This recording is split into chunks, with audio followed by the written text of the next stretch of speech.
Remember when your favorite pie was the star of every bakery? Those days are long gone. From flavors that sparked neighborhood debates to pies that made Grandma's kitchen famous, some of the most beloved pies have mysteriously vanished from the menu.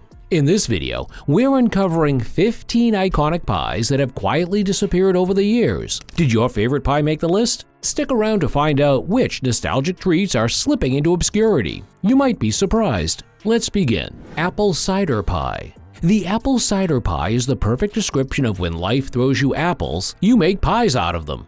The recipe emerged from the heart of New England, a region renowned for its apple production. With so many apples in the summer and nothing to do with them, someone just had to create this sweet and tangy delight, crafted with boiled cider, sugar, eggs, and spices. What a way to showcase the resourcefulness of colonial cooks. Unfortunately, like colonialism, the boiled cider pie legacy is long over. 2. Rice pie. You might not be able to tell from a first look, but rice pie was quite the rage among aristocrats in the 16th century. Made with rice, sugar, eggs, and flavorings, this pie was a masterpiece of texture and taste. It is not clear where exactly the pie originated from, but over the years, the Italian version of the pie has outshone all other variations from other countries. Huckleberry pie. The huckleberry pie was, simply put, a minimalist-themed pie. The recipe was much like the early American settlers in that region where the huckleberry grew wild in abundance. To make it, all you needed was some pie crust, huckleberry in abundance, a little sugar, and whatever spice was readily available. The huckleberry pie quickly became a staple of the 19th century and even pushed some decades further. But it has found a spot at the back burner with the increasing demand for more complicated pie recipes. Squash pie. In colonial America, where resourcefulness was a necessity, squash pie was one of the best pie recipes that anyone came up with for the 17th and 18th centuries. This wonderful but simple treat was made with roasted squash, onions, some eggs, and a few other ingredients. Any typical American mom could put these together and have a nice lunch prepared for the kids. Well, we don't have to wonder why it's no longer popular. You can't easily get some squash outside your house, can you? Also, there's generally more food now than there was before, so people don't really need this anymore. Quince pie. If squash was a t-shirt at Walmart, the quince pie was Chanel. Simply put it, only the aristocracy could afford the rare quince fruit, and therefore regular folks could only smell the pies through their open kitchen windows. Outside its rare and expensive main ingredient, the quince fruit, the rest of the ingredients that make up the pie are just about similar to other pies. This might explain why people stopped caring at some point. If we can't afford it, let's find a substitute then. This may or may not be how the sweet-tasting pie got moved to the sidelines, but what we do know is that no one's talking about it anymore. Shoe fly pie. Shoe fly isn't the cutest name to give to a dessert. In fact, it is the worst possible name, especially for a dessert that became as popular as shoe fly pie did. In its defense, the pie has its origins in Pennsylvania Dutch cuisine, where molasses was a common ingredient. The name shoe fly refers to the practice of shooing away flies attracted to the molasses. I'm sure this made so much more sense to them than it does now. The good thing is that the name did not do anything to detract from the sweetness of the dessert. As time passed, the shoe fly pie got knocked off the scene by better-sounding desserts. Jefferson Davis pie. The Jefferson Davis pie is probably the most southern pie you could have found in America during the Civil War era, and likely even now. The pie was named after the then Confederate President Jefferson Davis. The filling, a mind-blowing mixture of crushed pecans, sugar, eggs, and bourbon, best expressed the southern region's abundant pecan trees and love of bourbon. The Jefferson pie was once a good old southern recipe, but not anymore. With the changing times, it is obvious that it has taken a back seat as it is unpopular with this generation. We hope it makes a comeback though. Sawdust pie.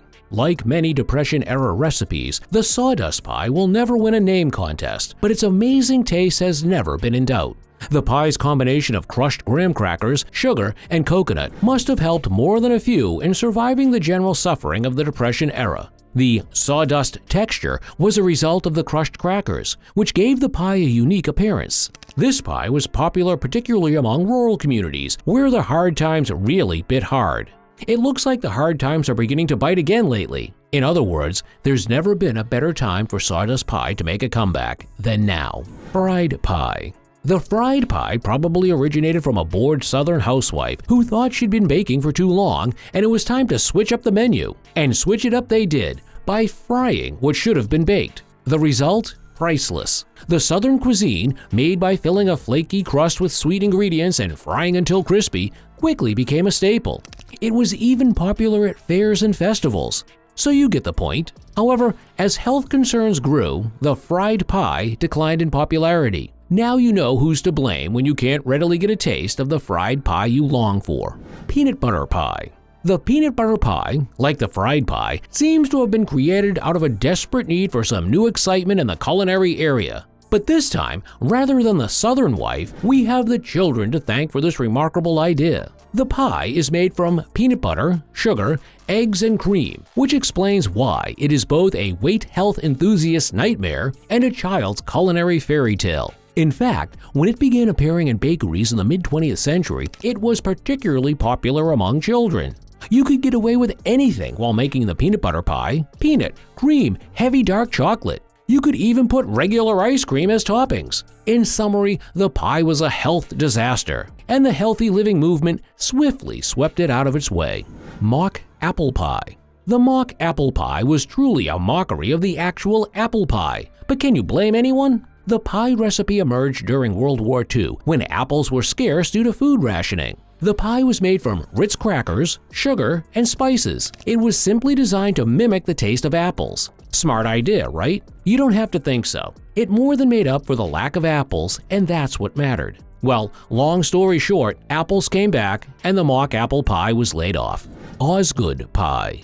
If you are wondering where the Osgood pie got its name from, it's not rocket science. It's a good old English name for a New England cuisine. This wonderful pie was traditionally served at family gatherings. The filling, made from sugar, eggs, and cream, was a nod to the region's love of dairy.